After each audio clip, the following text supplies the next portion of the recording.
Olá, está no ar o Agroamérica, um programa produzido em parceria com o Instituto Interamericano de Cooperação para a Agricultura, aqui no canal AgroMais. Falamos sobre boas práticas agrícolas que podem ser reproduzidas nos 34 Estados-membros do continente americano, em prol a uma agricultura sustentável e o bem-estar rural. Hoje nós vamos falar sobre os 17 países latino-americanos que aderiram à Rede Regional de Alimentação Escolar. Países da América Latina e Caribe juntos, nesta rede somam 81 milhões de estudantes que serão beneficiados por políticas e programas de alimentação escolar. Qual o papel da agricultura e quais são os desafios regionais para atender a demanda? Para falar sobre esses assuntos, responder essas perguntas, entre outras, receba a especialista da FAO, Nájila Veloso, coordenadora do projeto Agenda Regional para a Alimentação Escolar Sustentável da América Latina e Caribe. Nájila, seja muito bem-vinda ao Agroamérica, um prazer recebê-la aqui. Muito obrigada, eu quero dar uma saudação a você, Gabriel, e a todos que nos assistem. E será um prazer falar da Rede de Alimentação Escolar Sustentável na América Latina e Caribe. Fantástico. Bom, a rede tem um nome muito extenso, ela também é conhecida como RAIS, correto? Por favor, se puder falar um pouco sobre a história, quando foi criada esta rede, qual o objetivo dela no âmbito de reforçar programas de alimentação escolar na região? Perfeito. Bom, todo mundo deve saber que o Programa Nacional de Alimentação Escolar do Brasil é uma referência global de uma prática bem-sucedida, uma política que é nacional, que atende a mais de 41 milhões de estudantes todos os dias, que oferece mais de 57 milhões de refeições, que atua em regime colaborativo entre o FNDE, como União, e os 26 estados, o Distrito Federal e mais 5.570 municípios. É um regime colaborativo bem-sucedido, que é respaldado pela Lei 11.947, de 2009, que institui o Programa de Alimentação Escolar no Brasil e que também determina dois grandes eixos, que é a garantia do acesso a uma alimentação saudável e adequada e a garantia da oferta de educação alimentar e nutricional. E nesse eixo da garantia da oferta de uma alimentação saudável e adequada, é que entra o artigo 14 da lei, que determina que ao menos 30% do valor repassado pelo FNDE às unidades executoras seja aplicado na compra de produtos da agricultura familiar.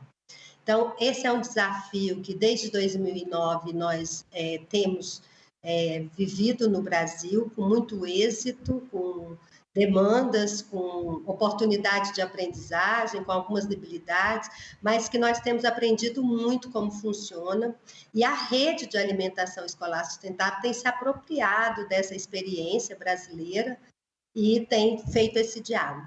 Mas então, o que é essa rede?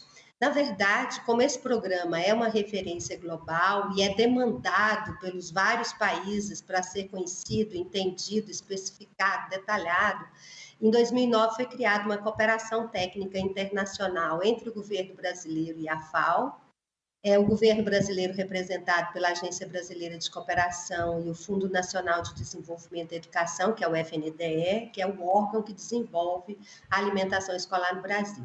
Então, esses três entes, ABC, FNDE e FAO, compõem a estrutura de gestão da Rede de Alimentação Escolar Sustentável, que é fruto desse trabalho desde 2009. Essa rede foi criada em 2018 e ela vinha desenvolvendo, oferecendo ações, cursos, capacitações, visitas, missões técnicas, intercâmbio de experiência, podcasts, materiais publicados, etc. Mas somente agora, no ano de 2024, é que nós tomamos juntos a decisão de promover a adesão formal dos países da região. Então, nós trabalhávamos com 26 países e até agora, então, temos 17 países já com adesão formal feita e estamos caminhando aí para chegar até os 20 e poucos, conforme estão tramitando internamente. Então, um pouco disso é a RAIS, que foi ela surge dessa importância do PNAE no Brasil, dessa cooperação desde 2009, e que desde 2008 vem sendo instituída como rede e desenvolvendo uma série de atividades. Uhum. Perfeito, perfeito. Então, falando sobre esses 17 países, quais são as obrigações desses países que aderiram à rede? Quais são suas responsabilidades e como é que eles devem trabalhar e como eles trabalham juntos realmente para fortalecer essa rede em prol de tantos alunos? São cerca de 81 milhões de alunos em todos esses países. Assim que outros países também se agregam à rede, o número vai aumentando. Como é que eles devem e trabalham juntos para se fortalecer? Só um esclarecimento, então, Gabriel. Nós temos cerca de 170 milhões de estudantes na nossa região, potencialmente participantes de programa de alimentação escolar. No entanto, na América Latina e Caribe, só atendemos a cerca de 81 milhões, ou seja, mais da metade ainda não recebe alimentação escolar na escola. E isso é um desafio grande que nós temos como rede, e é por isso que, na hora de firmar a adesão, na hora de assinar essa adesão, nós solicitamos, já entrando na sua pergunta, né, qual é a contrapartida dos países, nós fizemos uma proposta de que eles assinassem uma declaração conjunta de compromisso com os avanços da alimentação escolar na América Latina e Caribe. Com isso, eles assinaram a adesão, assinando essa declaração, indicando seus pontos focais. Essa adesão foi assinada pelos ministros responsáveis pelos programas de alimentação escolar nos países, e um dos elementos que essa adesão, essa declaração traz é exatamente esse: participar de maneira conjunta da RAIS, contribuindo com os diálogos, compartilhando agendas, etc., mas principalmente buscando iniciativas para os temas prioritários. E quais são eles? Primeiro, aumento do financiamento dos programas nos países, aumento da cobertura, uma governança participativa, que é uma governança articulada entre os ministérios diversos que aportam para a alimentação escolar, uma promoção de dietas saudáveis, menus escolares saudáveis, né, cardápios adequados, a implementação de educação alimentar e nutricional, que chamamos de EAN, a busca por fortalecer os processos de compras públicas da agricultura familiar no nível local e um apoio ao diálogo sobre a resiliência aos câmbios climáticos. Então, nós temos esses compromissos assinados e a RAIS é um espaço que está buscando apoiar tecnicamente para que essas temáticas prioritárias sejam alcançadas. Uhum, uhum. Bom, é bom a gente também frisar que programas como esses, no exemplo do Brasil, eles mudam vidas. Realmente é um apoio extremamente importante, principalmente para as famílias carentes que têm seus filhos na rede pública escolar, onde os alunos possam se nutrir com pelo menos 3 refeições, né, no Brasil, em 2 turnos. E é, portanto, um apoio não somente para os agricultores familiares, mas para o resto da sociedade que se beneficia numa etapa tão importante que é o desenvolvimento da criança, né? Em toda a sua etapa na sua jornada na escola pública. Então, primeiramente, esse projeto ele é tão abrangente, ele é tão importante para a vida das pessoas, porque realmente ele muda a estrutura de uma sociedade. Então, nesse âmbito, realmente, a gente tem que pensar que a alimentação escolar é, sim, uma rede de sustentação de toda uma cadeia de uma sociedade, né? Esses países vão trabalhar juntos, o Brasil também é uma liderança na sua experiência, na sua legislação nacional para fortalecer esse tipo de programa. E agora, com essa rede, a gente vê que realmente há um fortalecimento da segurança alimentar para esses alunos, tanto na rede pública urbana, como também na região rural. Como é que a FAO hoje trabalha, então, para ajudar esses produtores rurais, agricultores familiares, principalmente, para driblarem os desafios que hoje são enfrentados? Aí a gente fala sobre aumentar a produtividade, extensão rural. Como é que a FAO se estrutura para fornecer esse apoio técnico para os agricultores familiares? Certíssimo. Eu vou começar pela sua fala inicial, dizendo que é muito importante para as famílias, para a sociedade, o desenvolvimento de programas, políticas sociais para a alimentação, como o Programa Nacional de Alimentação Escolar, que nos países e no Brasil alcança cerca de 20%, 25% da população e que tem uma potencialidade de ser atendida todos os dias letivos, ou seja, no Brasil são 200, a média regional é de 180, e nós podemos fazer isso de uma maneira de não só oferecer o acesso a uma alimentação saudável, adequada, de verdade, fresca, proveniente desse circuito curto que nós tanto defendemos, mas que também seja associada à mudança dos hábitos culturais, ao empoderamento de conhecimento sobre de onde vem a comida, qual é a raiz antropológica, psicológica, pedagógica, nutricional. Então, fazer com que esse estudante, esses profissionais da educação, da comunidade escolar, tenham acesso a muito mais informação do que simplesmente comer na escola. Então, esses dois eixos juntos, eles realmente são transformadores. E eles fazem uma diferença na vida do estudante. Eu sou professora, Gabriel, e com 18 anos eu comecei a dar aula. E foi uma relação assim extremamente interessante que eu tive, porque eu fui para uma escola de periferia aqui no DF, e quando eu peguei, todo mundo que chega pega as turmas mais difíceis. Eu peguei uma turma que tinha 4 anos de repetência, ou seja, eu era aluno de primeiro ano, primeira série à época, e eles tinham 4 anos, então eram meninos de 11, 12, 13, 14 anos, 15 anos. E eu tinha um problema sério de dormir na sala de aula, de desinteresse, de uma certa desconsideração por aquele momento pedagógico que a gente estava vivendo. Na minha inexperiência, eu achava que era só porque era uma comunidade difícil, que tinha dificuldades com as famílias desestruturadas, etc. E hoje, né, depois dessa minha trajetória na FAO, com a FNDE, aprendendo todos os dias aí com os países, eu observo assim, o quanto que a alimentação escolar faz diferença nessa resposta que a educação precisa da parte dos estudantes. Porque ninguém aprende de barriga vazia, isso é óbvio. Eu não estaria aqui se eu não tivesse almoçado, tomado um bom café da manhã, eu estaria mal, talvez.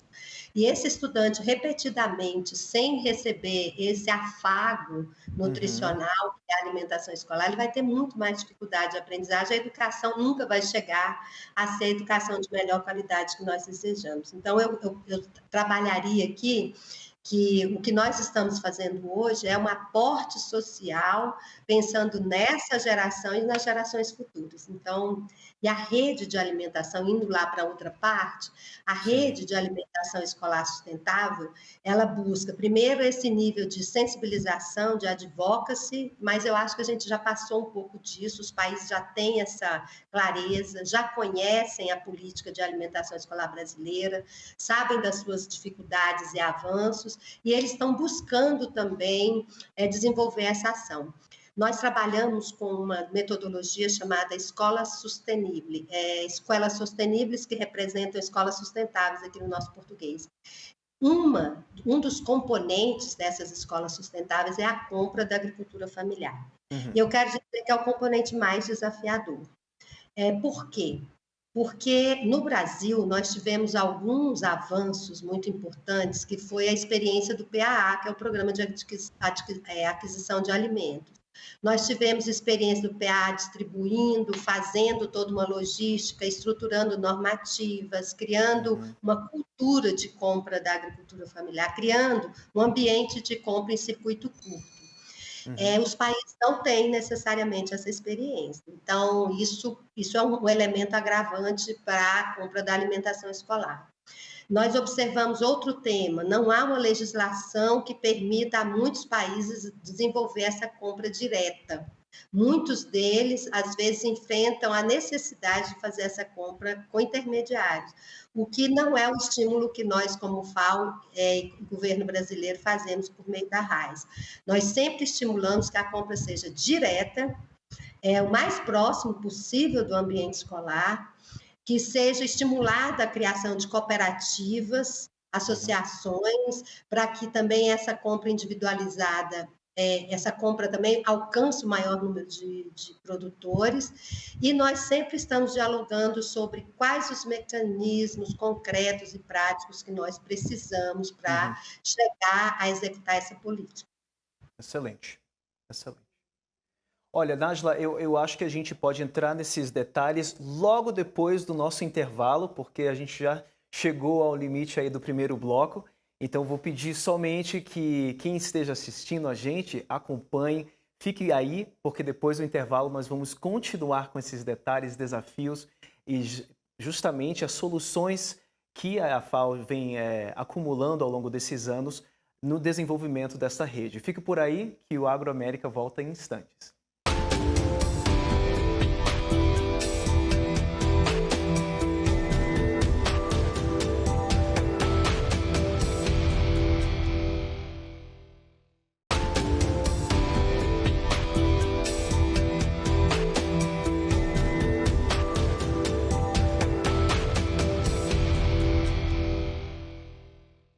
Olá, sejam bem-vindos de volta ao Agroamérica. Eu sou Gabriel Estrela e hoje nós estamos falando justamente sobre a rede de alimentação escolar sustentável da América Latina, com a nossa especialista da Organização das Nações Unidas para a Alimentação e Agricultura, Nájila Veloso, coordenadora do projeto.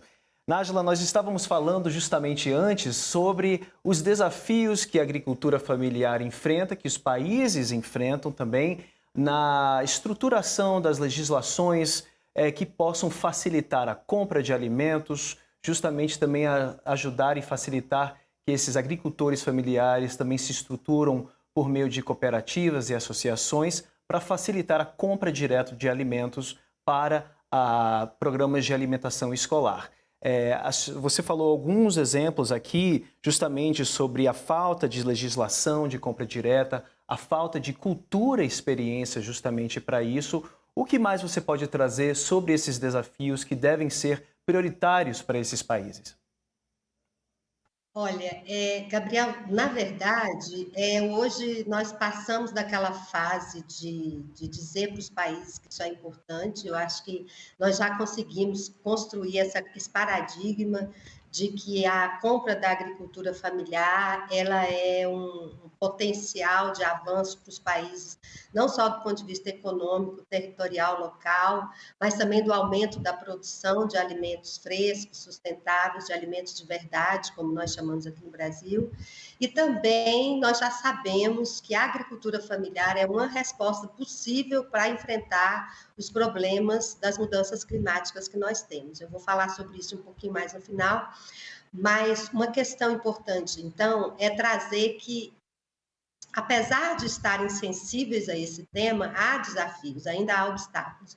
A normatização é um problema, é uma questão a ser superada por vários países. Alguns já têm leis específicas de compra de produtos da agricultura familiar, mas nem todos. E mesmo os que têm, na hora da operacionalização, eles enfrentam vários obstáculos. Outro elemento importante que eu vejo, sinto falta na região, é de mapeamentos da produção. Então, ninguém pode comprar algo que não sabe que existe. Esse mapeamento ele é essencial para que se gere o acordo, o diálogo desse negócio, porque é importante também entender que a agricultura familiar é um negócio, é um mercado que vai oferecer condição de venda para os agricultores e o comprador é o Estado.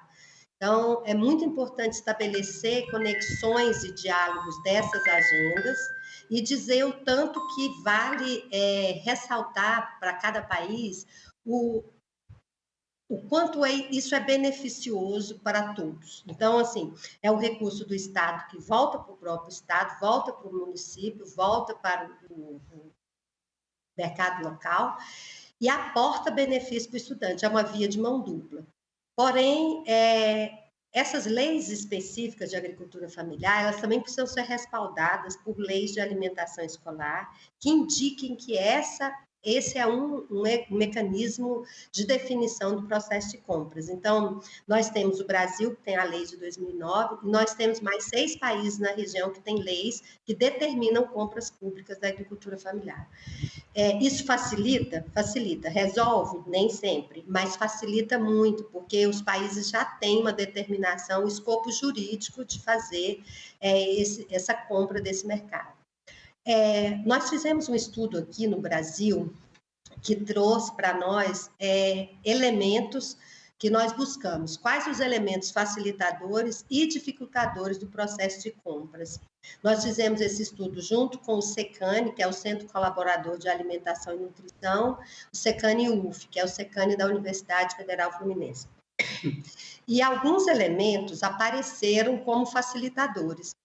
No Brasil, por exemplo, os marcos normativos, a articulação interinstitucional, a institucionalidade da compra, os recursos humanos, a vinculação entre o Ministério do Desenvolvimento Agrário com o Ministério da Agricultura, com o Ministério da Educação, FNDE e outros órgãos, a existência do CONSEC, que é um Conselho Nacional de Segurança Alimentar e Nutricional, a existência da CAISAN, que é uma Câmara de ministérios e secretarias especiais que trazem seus elementos desafiadores e dialogam conjuntamente sobre eles no nível governamental federal. Então, existem vários elementos que facilitam no Brasil as ações de educação alimentar e nutricional, a existência do PAA, como eu mencionei anteriormente, a chamada pública, que foi um mecanismo de licitação que foi criado aqui exclusivamente para atender ao pequeno produtor,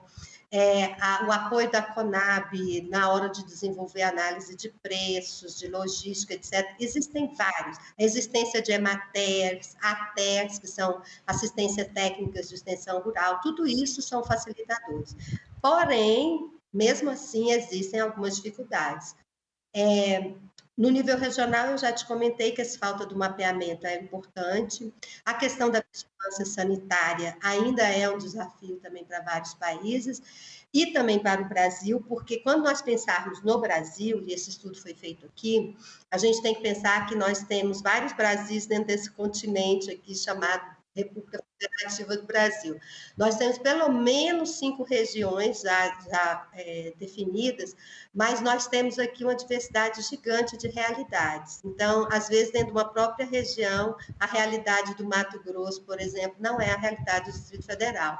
Então, é importante perceber que não dá para falar igualmente de todos, mas os desafios são muito parecidos. Então, as secretarias que oferecem serviço de vigilância sanitária, por exemplo, são importantes, porque é elas que atestam a qualidade desse produto que o Estado está comprando para oferecer na escola.